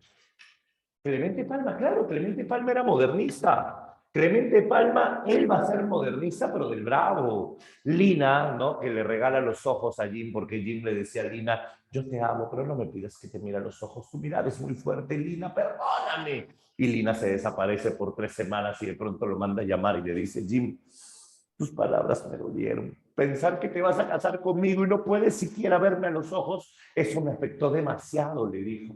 Y en ese momento, Lina le dice, pero luego entendí que si a pesar de todo ello te quieres casar conmigo es porque me amas. Jim, sé que has recibido muchos regalos, pero toma el mío. Y Lina me acercó un cofre. No te hubieras molestado, Lina. Ábrelo. Y cuando abrí el cofre, eran los ojos de Lina, aún manchados en sangre enorme, viéndome desde allí. Y yo le dije, ¿qué has hecho, insensata? Veo su rostro y 2 ojos de vidrio negros en esas fauces vacías. Y Lina, con la mirada perdida, me dice, ahora sí seremos felices, Jim. Ahora nada nos va a separar. Fin. ¿No? Algo así. Obviamente, eso es modernismo narrativo. Eso es modernismo narrativo. Vamos a ver, ¿cuáles son las características del modernismo? No del poeta, del poema. Si te piden características del modernismo, al toque, atento. Sí, se puede entender por lo mismo, exotismo, exótico, sí. Especialistas que aparte de poeta, no. Especialista significa que no se dedica a otra cosa que no sea la poesía. No es carpintero, no es otra cosa. A eso me refiero. El albatros es el ave que en el cielo es bella y en la tierra es torpe. El albatros representa al poeta. Para soñar es bueno, para vivir es malo. Eso lo vamos a poner acá, Abigail. Precisamente ese es un rasgo que vamos a poner acá. Ahora, vamos a ver, escúchame. Si hablamos nosotros de características, la primera característica del modernismo se va a llamar musicalidad. La musicalidad significa que el modernismo se desarrolla desde una perspectiva rítmica. En el modernismo va a predominar el ritmo. ¿Qué significa esto? Vamos a predominar con la musicalidad, la distribución de los acentos. Ese es un rasgo modernista. Otro rasgo modernista es el esteticismo. El poeta modernista asume la obra de arte con un gran compromiso y la belleza como una religión. Por eso es que el modernista solo hace belleza. Ese es otro rasgo importante. ¿Qué más tenemos? Tenemos que el poeta modernista desarrolla la sugerencia. Una poesía llena de sugerencias, una poesía llena de metáforas. Con el poeta modernista, nosotros vamos a tener acá el exotismo o lo exótico. ¿Qué es lo exótico? Lo exótico es lo ajeno, lo exótico es lo raro, lo exótico es lo fuera de lo común, lo diferente. Ahí está. Oye, si yo te hablo de hadas y princesas en un poema, no vayas a marcar cosmopolita o sincretista, porque repito, estos son rasgos del poeta. Si te pongo hadas o princesas en un poema, tú tienes que marcar exotismo, porque son rasgos del poema. Poeta, poema. ¿Listo? Esa es la diferencia. Acá vamos a tener incluso la presencia de un simbolismo. Hay algunos símbolos modernistas, como el cisne, que representa la belleza, o el color azul, que representa la melancolía. También es importante. Acá que dicen milagros lo extrañas. No lo extrañes, hija, no lo extrañes. Acá vamos a tener, no es broma, sí sé que lo dijiste por exótico, te estoy molestando. Acá vamos a tener en las características del modernismo, por ejemplo, la presencia de otros elementos adicionales. Estos son los básicos. Ahora vamos a añadir otros más. Por ejemplo, lo sensorial. Sensorial o sensitivo, es decir, la presencia de los sentidos. Si hablamos de la presencia de los sentidos, aquí nosotros vamos a tener una figura literaria llamada sinestesia. La sinestesia es la figura literaria que se centra en los sentidos. Sinestesia, en el bosque de aromas y de música lleno. O sinestesia, todo sabe a peligro. Me huele a traición. Eso es sinestesia. Claro, otra característica más del modernismo sería la plasticidad. ¿Qué es la plasticidad? Cuando la poesía está llena de imágenes plásticas. Imágenes plásticas significa vincular la poesía, por ejemplo, con el dibujo, la pintura, es decir, dibujar con los versos. No se sabe si es perla, no se sabe si es llanto y entre y la luna cierta historia de encanto en que una paloma pierde acaso la vida. Porque es blanca, es pura, es bella, es graciosa y es leve como un copo de espuma que se cuaja en la nieve o como una paloma que se queda dormida. Eso es plástico, plástico. Otro, aquí tenemos una característica que suele llamarse hispanoamericanismo. Esta rara vez la preguntan y rara vez la consideran, pero la menciono por si acaso, porque plantea que el modernismo refleja la verdadera identidad hispanoamericana. Es decir, hay una identidad en Hispanoamérica. Ahora, a nivel formal, algo que caracterice más al modernismo. En el modernismo depende mucho del poeta. Por ejemplo, cuando Rubén Darío empezó usaba versos de 8, versos de 7, versos de 11. Pero cuando Rubén Darío encontró su verdadera expresión, usaba versos de 14. Es más, este va a ser la métrica más usada por los modernistas. 14. Acuérdate que el de 14 es el verso alejandrino. Para que te hagas una idea, Heraldos Negros está en verso alejandrino. Tristitia de Valdelomar está en verso alejandrino. Por ejemplo, 20 poemas, el poema 15 está en verso alejandrino. Los mejores poemas de Rubén Darío están en verso alejandrino. El verso alejandrino va a ser uno de los más famosos, pero no es el único.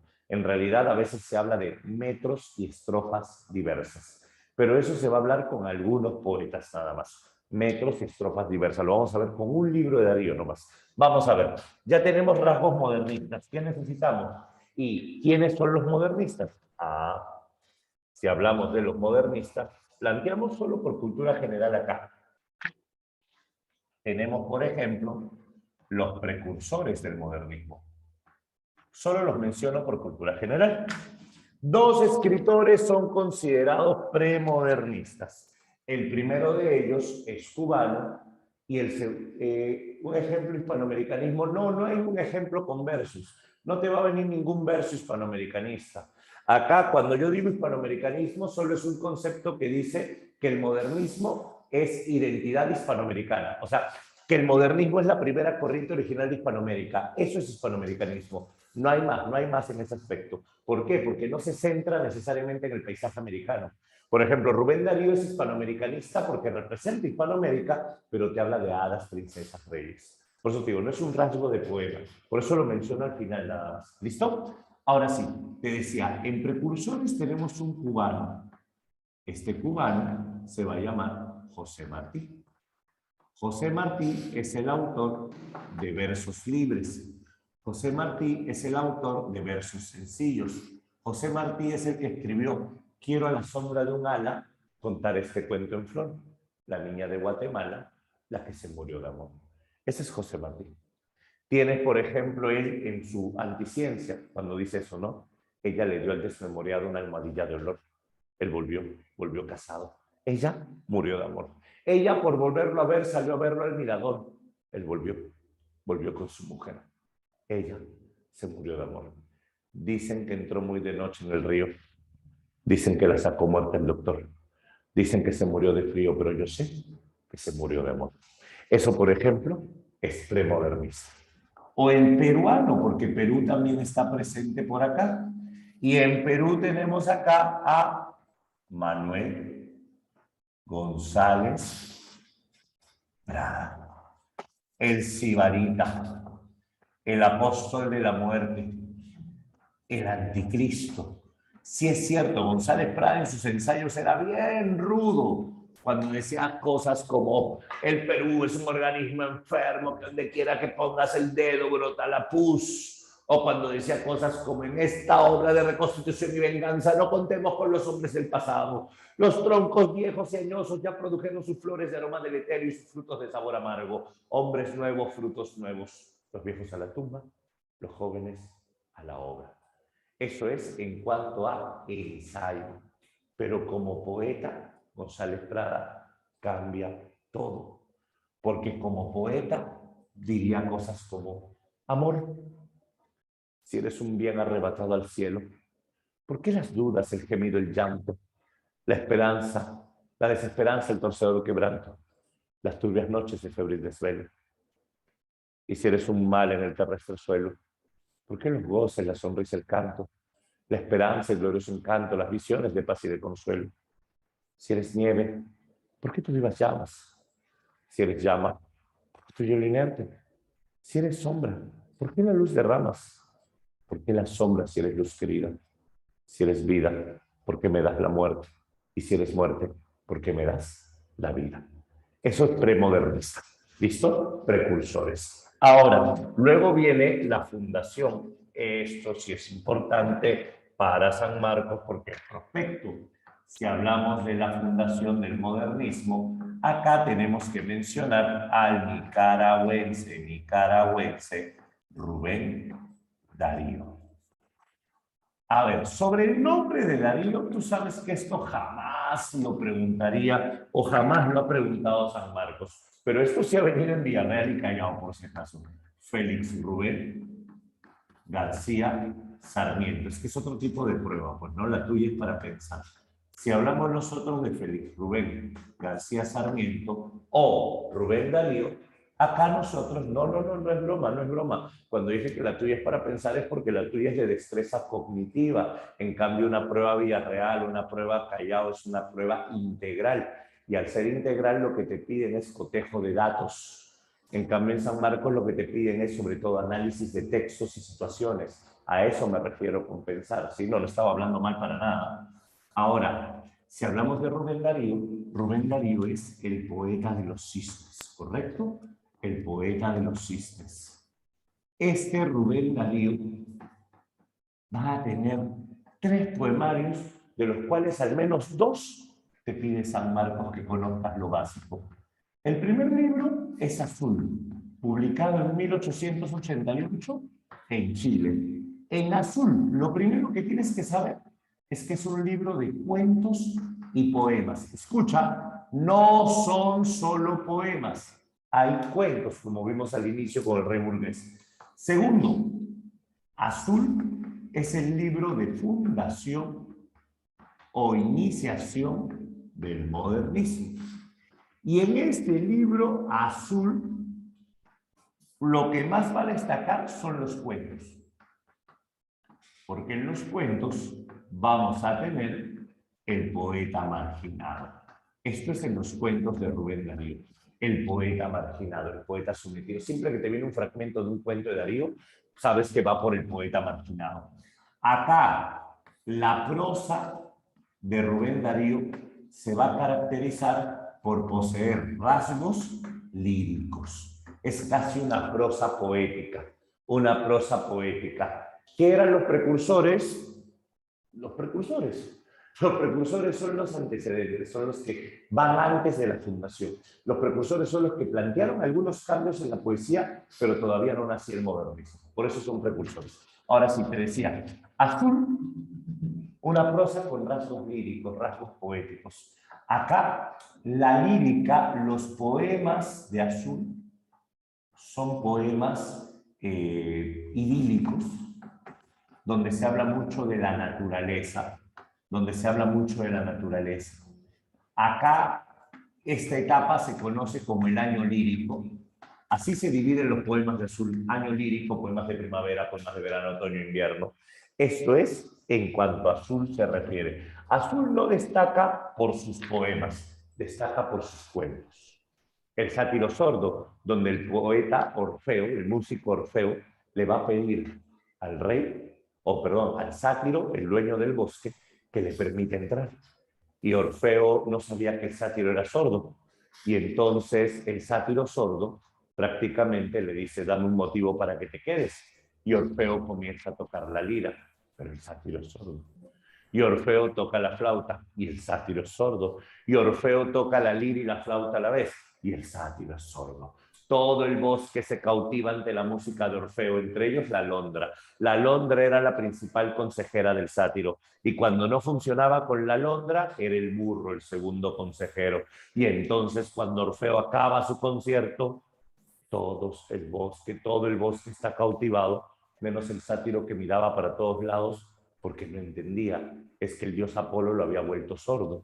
Y entonces el sátiro mira a la alondra, y la alondra emocionada: señor, que se quede, es lo mejor que nos ha pasado, señor, que no se vaya. Y el sátiro ve que la alondra estaba tan confundida que no le entiende, está tan emocionada que no le entiende.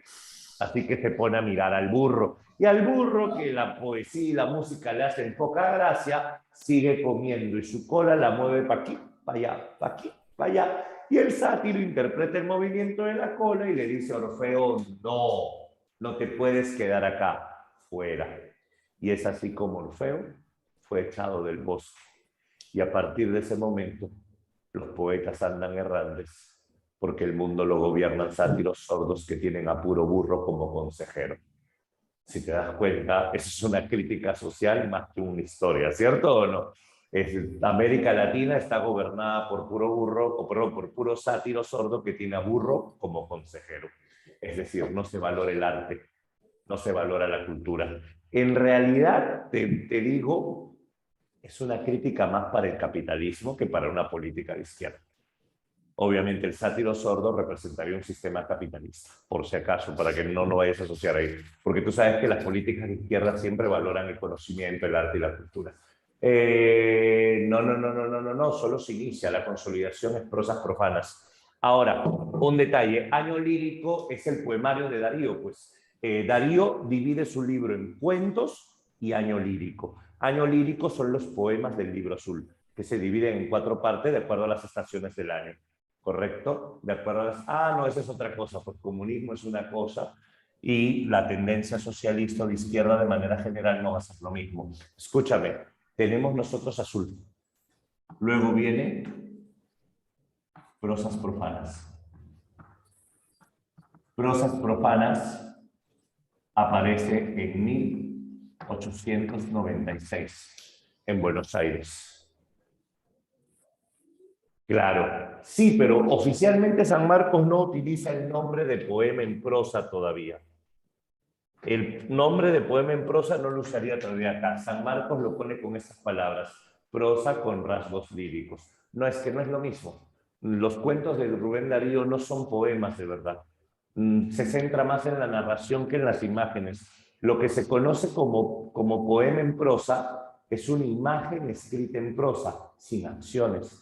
En cambio, en los cuentos de Darío sí hay acciones, sí hay acciones.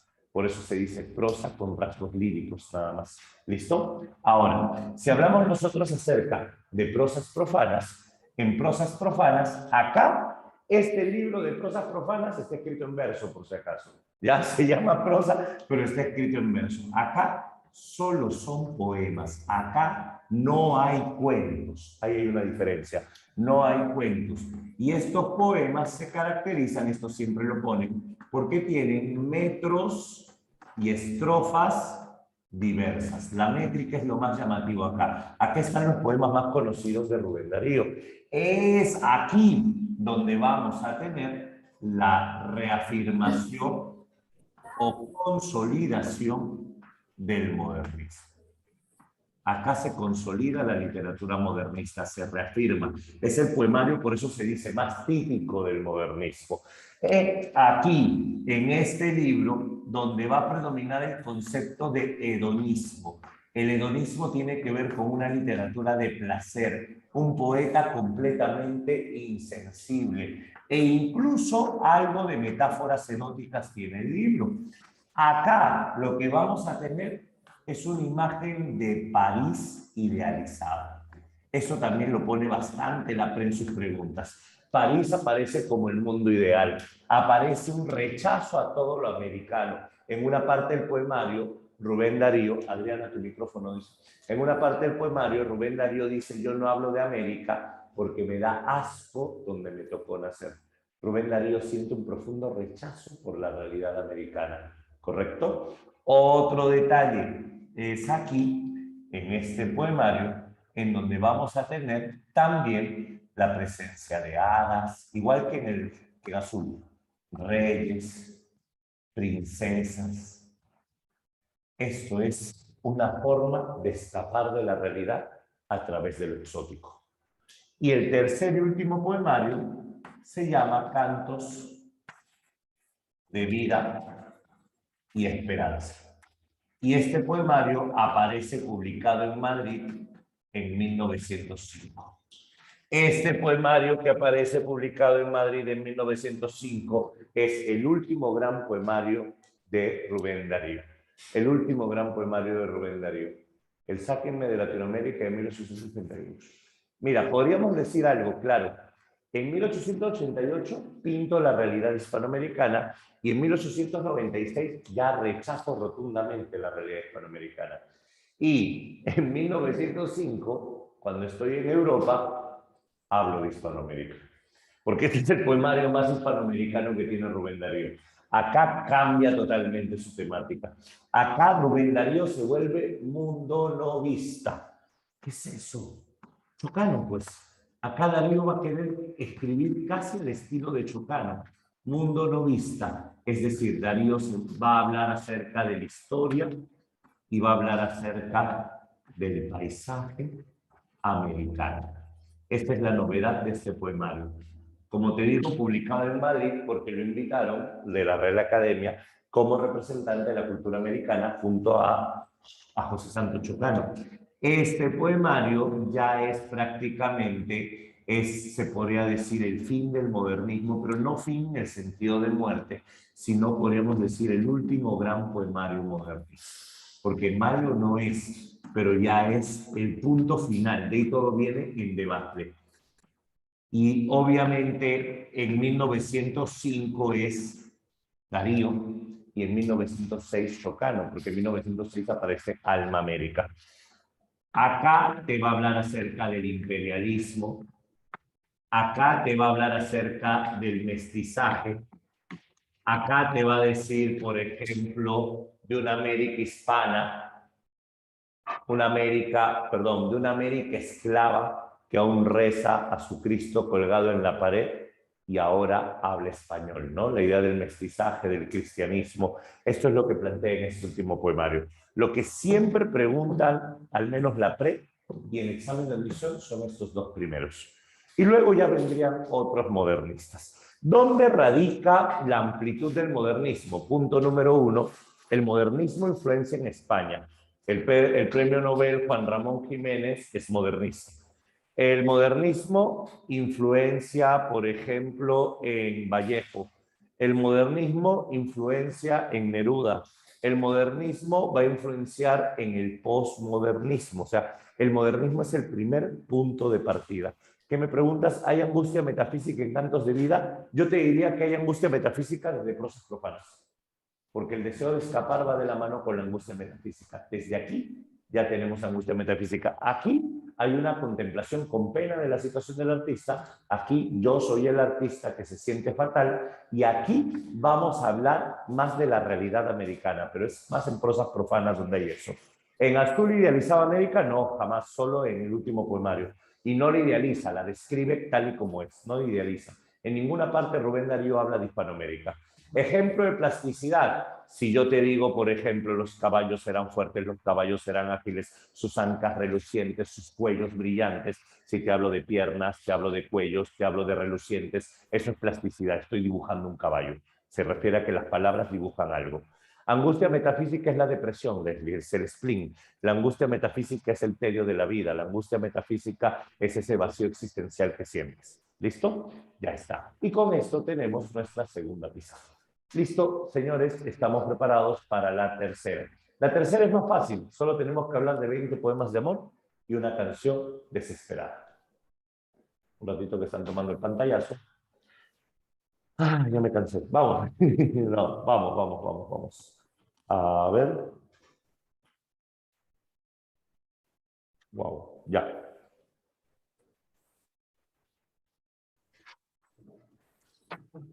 Borramos. Un ejemplo de parnasianismo. Parnasianismo no es una característica. Parnasianismo es una escuela poética francesa. Parnasianismo se le llama a estos poetas que eran insensibles. Y simbolista se le llama a estos poetas que admiraban a Charles Baudelaire. Son escuelas francesas nada más, no son características. A ver. Somos ciclo intensivo, estamos avanzando bastante rápido, pero estamos haciendo toda la teoría para que no te falte absolutamente nada. ¿Listo? Vamos.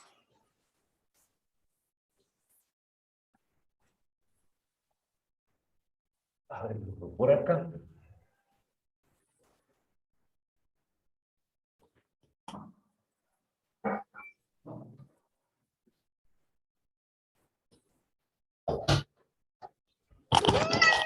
Ya estamos. Entramos a la recta final. Vamos a llorar un poquito con Neruda y con eso tienes toda tu separata. ¿Listo? XD, no, de verdad vas a llorar, siempre lloras. A ver, vamos a hacerte llorar. Esto lo hago para divertirme. Veamos. Escúchame bien. ¿Listo? ¿Se cayó el bebé? ¿Cómo que se cayó el bebé? Creo que aventaron un bebé. ¿Cómo? ¿Todo bien? ¿Todo bien? ¿Sí? No hay bulla, ¿no? Porque Oscar ha salido y no sé si hay silencios. Versolibrismo se refiere a que hay una cantidad constante de sílabas. Claro, no hay una métrica definida, la métrica es irregular. Ah, ya, pero ya está con el micro apagado. Ya, perfecto. Sigamos entonces. Hablemos. Poesía de vanguardia. Aquí está el versolibrismo, sobre todo. Si hablamos de la poesía de vanguardia hispanoamericana, repito, acá están las técnicas de vanguardia, pero lo que te pide San Marcos, recuerda, lo que te pide San Marcos no es vanguardia, ¿sí? No es vanguardia. Te pide la etapa modernista de Rubén Darío. Vamos a ver. Si hablamos nosotros de la poesía de vanguardia, escúchame bien, si hablamos de la poesía de vanguardia, sabemos que aquí tenemos el versolibrismo. Versolibrismo significa, pues, en este caso, no métrica, olvídate de la medida de los versos, y no rima. Ya está. Si hablamos nosotros de poesía de vanguardia, sabemos que acá tenemos un afán iconoclasta. Vamos a querer crear cosas nuevas. Ya está. En otras palabras, un afán de originalidad. Es decir, aquí lo que vamos a tener es una completa oposición al pasado. Ahí lo tenemos. ¿Listo? Es aquí, en esta etapa, en la etapa de poesía de vanguardia, en donde nosotros vamos a destacar sobre todo, ¿por qué? Porque vamos a tener un experimentalismo. Pero un experimentalismo de todo tipo, temático y lingüístico. Obviamente depende del poeta, siempre depende del poeta. El problema está en que en América Latina vamos a tener nosotros varios poetas, pero solo uno nos pide San Marquitos. El único poeta que nos pide San Marcos es Pablo Neruda. A ver, planteamos algunas cosas de Neruda. Sencillas, las ponemos por aquí. Ahí está. Las pongo bien arriba, para que el profe Quinto no las borre. Vamos a ver, si ponemos nosotros algunas ideas de Pablo Neruda, por ejemplo, fue galardonado con el premio Nobel en 1971. Sabemos, chileno, ¿cierto? Voy a mover un poquito la cámara porque ya vi que tú tampoco las ves. Ahí está. Premio Nobel, uy, se volvió a bajar. Listo. Un segundo. No, obvio, yo siempre le borro la pizarra. Estoy bromeando, estoy bromeando. Ya. Premio Nobel 1971.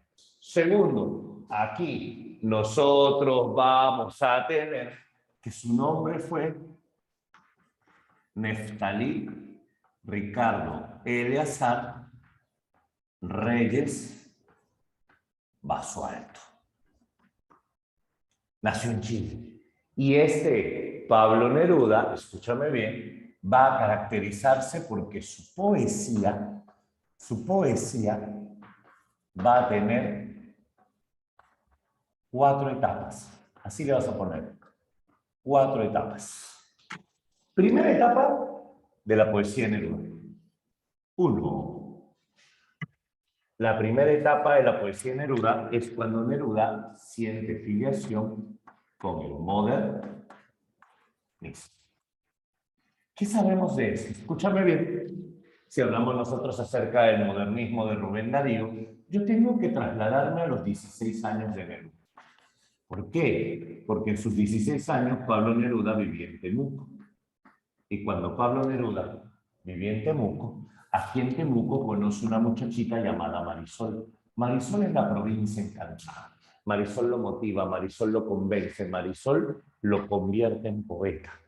Su papá odiaba a los poetas, pero él se vuelve poeta porque Marisol influye mucho en él. Y entonces Neruda a los 16 años escribe un libro llamado Crepusculario. Y ella lo convence de participar en un concurso de poesía y él participa y gana a sus 16 años. Y cuando gana, en el momento en que gana, ¿sabes quién le da el premio? Gabriela Mistral.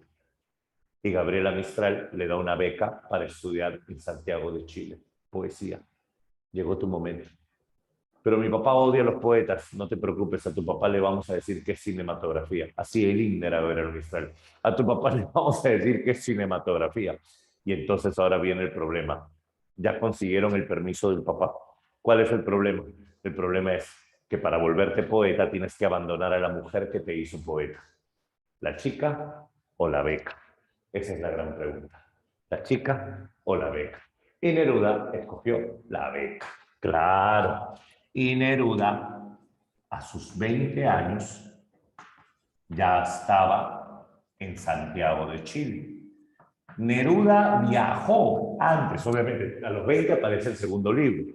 Neruda dejó a Marisol a los 16, Neruda se va a Santiago a estudiar, y cuando Neruda se va a Santiago, en Santiago Neruda conoce a otra, a Marisombra. Marisombra es la mujer de ciudad. Marisol es la mujer dulce, tierna, amorosa, encantadora, inocente, delicada, bella, pura. En cambio, Marisombra es la fría, celosa, tóxica, menopáusica, prematura, neurótica, ¿cierto? Enferma, depravada, libidinosa. Esa es Marisombra. Esa Ashley dice yo. Ya, esa es Marisombra. ¿Te das cuenta? Ahí está. Y entonces Neruda, cuando está con Marisombra, automáticamente extraña a Marisol. Y Neruda le escribe a Marisol. Y Marisol le responde. Cuando le mandas un mensajito a tu ex y te responde. Y Neruda terminó mensajeándose con Marisol. Y se mensajeaban los dos. Hasta que de pronto, es que para eso se necesitan extras. Y de pronto, como se andaban mensajeando, llegó un momento en que ella no le escribía. Llegó un momento en que ella no le hablaba. Y es en ese momento en que Neruda lo entendió todo. Ella ya no le hablaría. Y llegó un conocido de Temuco y le contó que no sabes, se va a casar. Y Neruda ya me lo imaginaba. Y Neruda tendría que decirle unas últimas palabras. Esta obra con la que cierra este ciclo, con la que cierra esta etapa, se va a llamar así: 20 poemas de amor y una canción desesperada. Pero escúchame, en este libro llamado 20 poemas de amor y una canción desesperada, Neruda va a cerrar su historia con Marisol. Y al cerrar su historia con Marisol, Neruda dice lo siguiente. Primero, tú le escribes porque ella no está. Primer tema, la ausencia de la amada. Esto es lo que viene en preguntas de eco, atento, la ausencia de la amada. Segundo, como ella no está, te sientes triste. Como ella no está, te sientes nostálgico. La melancolía por la lejanía. Siguiente, el mundo se ve gris cuando ella no está. El mundo se ve triste cuando ella no está. La naturaleza refleja el estado de ánimo del poeta. La naturaleza refleja el estado anímico del poeta. ¿Sabes cómo se llama cuando el mundo llora contigo? Cuando el mundo llora contigo se llama neorromanticismo. Neorromanticismo. Eso es lo neorromántico. Y es acá que tú le escribes y ella no te responde. Tú le escribes y ella no te habla. Incomunicación. También le llama la presa Marcos el fracaso de la comunicación entre los amantes. ¿Sabes qué es lo peor cuando no está? ¿Sabes qué es lo peor cuando le extrañas? ¿Sabes qué es lo peor cuando le escribes y no te responde? Que en ese momento descubres que lo que tú tenías con ella era algo bonito, era algo bueno. Alucínate descubrir que eran el uno para el otro, ahora que no son nada. Complementariedad de los amantes. Descubren que son el uno para el otro, repito, ahora que no son nada. Complementariedad de los amantes. ¿Qué más tenemos acá? Es aquí, en esta etapa, en donde, como le extrañas, ¿qué te queda? La tóxica. La tóxica, ¿qué te da? La tóxica lo único que te puede dar es cuerpo. Porque amor no tiene. Entonces, será el cuerpo. Pues. Y acá, el cuerpo de mujer equivale a qué? A la naturaleza. La tóxica no tiene alma, pero tiene cuerpo. Lo que pasa es que Neruda con la tóxica, claro, Neruda con la tóxica descubre el erotismo, Neruda con la tóxica descubre la pasión, Neruda con la tóxica descubre precisamente todo ello. No puedo sentir pena por Neruda. Ah, ya. Ahora, ya no sufran. Escucha, te lo planteo. ¡Qué buena! Ya, ahora entonces Neruda, abres el libro y te encuentras con cuerpo de mujer, blancas colinas, muslos blancos. Te pareces al mundo en mi actitud de entrega. Mi cuerpo del abrigo salvaje te socava y hace saltar el hijo del fondo de la tierra. ¿Cómo? Cuerpo de mujer, blancas colinas, muslos blancos. Descripción del cuerpo. Te pareces al mundo en tu actitud de entrega. Mi cuerpo de labriego salvaje te socava, la está explorando, y hace saltar el hijo del fondo de la tierra, despertar del erotismo. Yo fui solo un túnel, de mí huían los pájaros. Al decir yo fui un túnel se está quejando, ella pasaba pero nunca se quedaba. Se está sintiendo utilizado. De mí huían los pájaros son la metáfora universal de familia. El nido, ¿qué busca el pájaro? El nido. Entonces, si de mí huían los pájaros es que en mí no hay nido. Y si en mí no hay nido es que tú jamás soñaste un futuro conmigo. Tú solo querías vivir el momento. Eso es lo que está diciendo Neruda. Y te forjé como un arma, como una piedra en mi onda, como una flecha en mi arco. Una relación tóxica, pues una relación que te hace daño. Eso es lo que está planteando Neruda en el poema 1. Esa es Marisombra. Y si hablamos de Marisol, me gustas cuando callas porque estás como ausente, incomunicación. Me oyes a lo lejos y mi voz no te toca, otra vez incomunicación. Parece que los ojos se te hubieran volado y parece que un beso te cerrara la boca. Si tú me oyes sin que te toque mi voz es porque estás leyendo mis palabras. Oír es sinónimo de leer. Y si oír es sinónimo de leer, entonces analogías. Oír es a leer como hablar es a. Oír es a leer como hablar es a.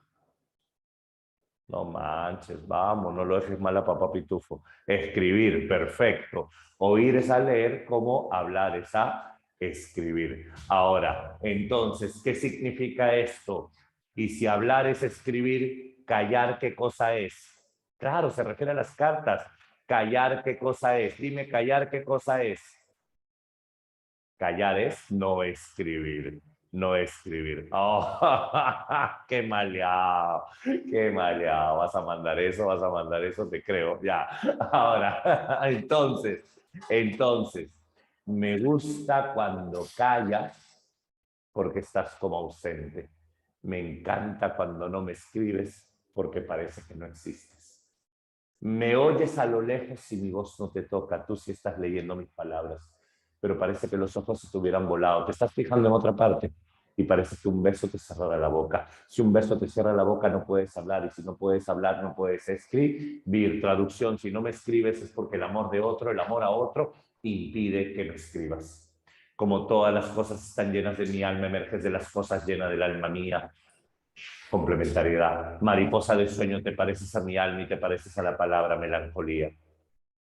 Me gusta cuando callas porque estás como distante, estás como quejándote, mariposa en arrullo. Me oyes a lo lejos y mi voz no te alcanza. Déjame que me calle en el silencio tuyo, ausencia la amada. Pero déjame que te hable también con tu silencio, claro como una lámpara, simple como un anillo. Lo sé todo. Claro como una lámpara, simple como un anillo. Eres como la noche callada y constelada. Tu silencio es de estrella, tan claro y sencillo. Si tú eres como la noche callada y constelada, no tienes que decir nada, se ve todo. Si tu silencio es de estrella, tan claro y sencillo, se ve todo. Me gusta cuando callas porque es como ausente, distante y dolorosa, como si hubieras muerto. Entonces un gesto, una sonrisa basta. Y estoy alegre, alegre de que no sea cierto. Me alegra saber que estás bien, con otro, pero bien, al fin y al cabo. Eso es lo que plantea Neruda. Y luego viene el de: puedo escribir los versos más tristes esta noche. Escribir, por ejemplo: la noche está estrellada y tiritan azules los astros a lo lejos. En noches como esta la tuve entre mis brazos. ¿Cómo no haber amado esos tan grandes ojos fijos? Ya no la quiero, es cierto, pero cuánto la quise. Es tan corto el amor y tan largo el olvido, porque en noches como esta la tuve entre mis brazos. 2, 3, 4. Escúchame. La primera etapa es modernista, esto solo lo menciono. La segunda etapa es el vanguardismo de Neruda. La tercera etapa es la plenitud épica de Neruda. Y la cuarta etapa es la poesía profesional. Esto solo lo menciono, no te piden así nomás esto. Es más, nunca en la prueba ha venido una pregunta sobre esto, pero tampoco no quiero que venga y que no lo sepas. ¿Cómo sabe el contexto en el que escribieron los poemas? Porque Neruda tiene una biografía llamada Confieso que he vivido, donde te cuenta todo lo que le pasó cuando escribió sus poemarios. Confieso que he vivido. Ah, y por ahí me estaban preguntando qué es neorromántico. Neorromántico es: tú sufres, la naturaleza sufre contigo. Eso es neorromántico. En La Vanguardia aparece Residencia en la Tierra, segundo poemario importante o segunda etapa importante en la poesía de Neruda.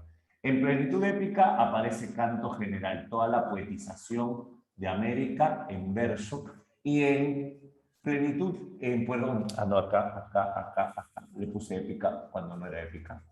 Discúlpame. Sí, lo que pasa es que soy profe nuevo, todavía me confundo. No, lo que pasa es que estaba hablando de otra cosa mientras escribía. A veces el cerebro te hace la mala jugada. Ya, te decía, acá la etapa es poeta profesional. Y esta última etapa de poeta profesional, acá están, por ejemplo, las odas elementales o los versos del Capitán, dedicado a su tercera y última esposa, Matilde Urrutia. Los versos del Capitán. Cuando Neruda volvió a Chile para la segunda etapa, lo invitaban a recitar 20 poemas. ¿Se ve borrosa la pantalla? A ver, confirmen. Cuando Neruda vuelve a Chile, lo invitaban a recitar estos poemas y Neruda detestaba esta etapa. ¿Por qué? Porque acá decías, ¿sí se ve borroso? Quizás el lente, dale un ratito.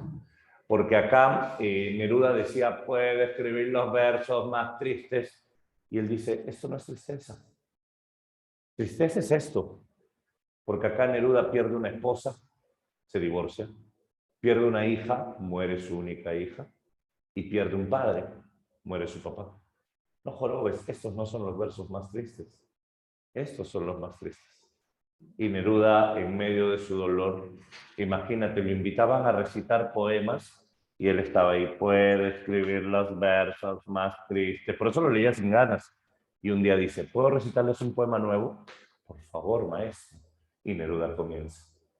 Sucede que me canso de ser hombre, de entrar en los cines y las sastrerías. El olor de las peluquerías me hace llorar a gritos. Sucede que me canso de mi cuerpo, de mi piel y de mis uñas, de ser un cisne de fieltro navegando en agua de origen y cenizas. ¿Te das cuenta? Es otro tema. Sucede que me canso de ver establecimientos y jardines. Solo quiero un descanso, sea de piedras o de lana. Correr por la calle hasta tiritar de frío con mi cuchillo verde. Asustar a los contadores con un lirio cortado o matar a una monja con un golpe de oreja. Eso es vanguardia. El poema que estoy mencionando se llama Walking Around. Walking Around. Está dentro del libro Residencia en la Tierra. Residencia en la Tierra. Vamos, no sufran. A ver, véala separata. 1. La poesía modernista transformó en belleza. Ya, si te dice belleza, ¿qué marcas? Al ojo. Si te dice belleza, inmediatamente, sin pensarlo, esteticismo. Esteticismo. 2. Prosas profanas. Marca la afirmación correcta. Obviamente es un poemario exótico, un poemario que escapa, un poemario que huye. ¿Cuál sería la idea? ¿Cuál sería la idea? La A. El poemario habla de exótico, princesas, mitos clásicos, cisnes, claro que sí. 3. Cosmopolitismo. ¿Qué cosa es cosmopolitismo? Mirar otras corrientes, mirar otras tradiciones, contemplar otras tradiciones. Se entiende por inclinación, no exaltación, no atención, influencia, tradiciones literarias. Ahí está, dedo. 4. De acuerdo al anterior fragmento del verbo de la reina Map, que es parte de azul, se puede deducir que el tema abordado es: si yo te digo que voy a romper mis pinceles, si yo te digo que puedo hacer mi gran obra, pero ¿de qué sirve hacer mi gran obra si tengo que vender una Cleopatra en 2 pesetas para almorzar? Poeta marginado, poeta marginado. ¿Cuál sería la clave de la 4? Claro, la C, la incomprensión del artista, la incomprensión del artista. La 5, lo hemos visto, el rey burgués. Y dijo, daréis vuelta al manubrio, cerraréis la boca, tocaréis una caja de música. Otra vez, poeta marginado, busca poeta marginado en las 5. ¿Qué marcaste? Beso. Oye, tú tienes que venir con las claves marcadas, eres intensivo. Tú lo único que tienes que hacer en clase es escuchar y corregir las claves si es que te equivocaste. ¿Qué marcaste en las 6? El poemario más típico del modernismo. ¿Prosas profanas? Sí. ¿Fue escrito en Chile? No. Buenos Aires. ¿Se publica en 888 prosas profanas? No. ¿Su estructura comprende cuentos y poemas? No, solo poemas. Ya salió la clave. ¿Y variedad métrica? Sí. Beso. 7. Con respecto a prosas profanas, otra vez, ¿es el poemario que inicia el modernismo? No. Ya con eso tienes 2 opciones. Esta define. ¿El libro solo emplea versos tradicionales? No. Metros y estrofas diversas. ¿Cuál te salió en la 7? Eso. 8. Con respecto a prosas profanas, marca la alternativa que tiene la afirmación correcta. Dime, ¿pone fin al modernismo? No. ¿Cuentos? No. ¿Situación del artista? No. Variedad métrica, variedad métrica. ¿Te has dado cuenta que varias preguntas de la pre se centran en eso? Que prosas profanas tiene variedad métrica. 9. ¿Qué característica del modernismo aparece en los versos? Te estás mencionando un palacio, te está mencionando un bufón, está mencionándote un mundo de princesas. ¿Qué es eso? No vayas a marcar cosmopolitismo. No vayas a marcar cosmopolitismo. Exotismo. Cosmopolitismo es el poeta. El poema es exótico. 10. Dime, ¿prosas profanas fue escrito en Chile? No. Tienes 3 opciones. Sabes que la segunda es verdadera. Mira las claves. La segunda es verdadera. ¿Es el poemario más típico? Sí. ¿Emplea gamas de estrofas diversas? Sí. Te quedas con la A o con la C, con la A o con la C. ¿El anhelo de vivir en Madrid? No Madrid, París. París. No Madrid, París. Avión. 11. En relación a las características de la poesía contemporánea, señale la afirmación correcta. Los poetas latinoamericanos reformulan, sí, la clave es la A, al ojo. ¿Por qué? Porque el vanguardismo americano es un vanguardismo propio, un vanguardismo propio. 12, con respecto a 20 poemas de amor, puedo escribir los versos más tristes esta noche. Escribir, por ejemplo, la noche está estrellada y tiritan azules los astros a lo lejos. El viento de la noche gira en el cielo y canta. Puedo escribir los versos más tristes esta noche. ¿Evidencia un estilo vanguardista? No, modernista. ¿Exalta lo hispanoamericano? No habla de eso. ¿La naturaleza habla del estado de ánimo? Sí, eso es neorromántico. Y la 4 dice eso precisamente, neorromántico. Entonces la 12, casita. 13, ¿cuál es el tema fundamental de 20 poemas de amor y una canción desesperada? Fragmentación, no. Polarización, no. Melancolía, nostalgia. A la historia, no. Ya la mataste con la historia. La C casi la marcamos, pero dice historia. ¿Cuál sería la clave? La D. Amor vinculado a la lejanía y la ruptura de la comunicación. 14, sobre 20 poemas de amor y una canción desesperada. Si te dice que es neorromántico, ¿qué tienes que buscar? Naturaleza, estado de ánimo. Naturaleza, estado de ánimo. Busca algo parecido porque dice neorromántico. La D, exacto, la D, muy bien. La 15, ¿qué figura destaca? He ido marcando con cruces de fuego el atlas blanco de tu cuerpo. Es decir, yala, yala, yala. Habla bien. Eso es una metáfora. Estoy comparando tu cuerpo con un mapa donde ya conocí esto, ya vi por acá, ya agarré por acá, ya olfateé por acá y no sigo porque estamos en horario de protección al menor.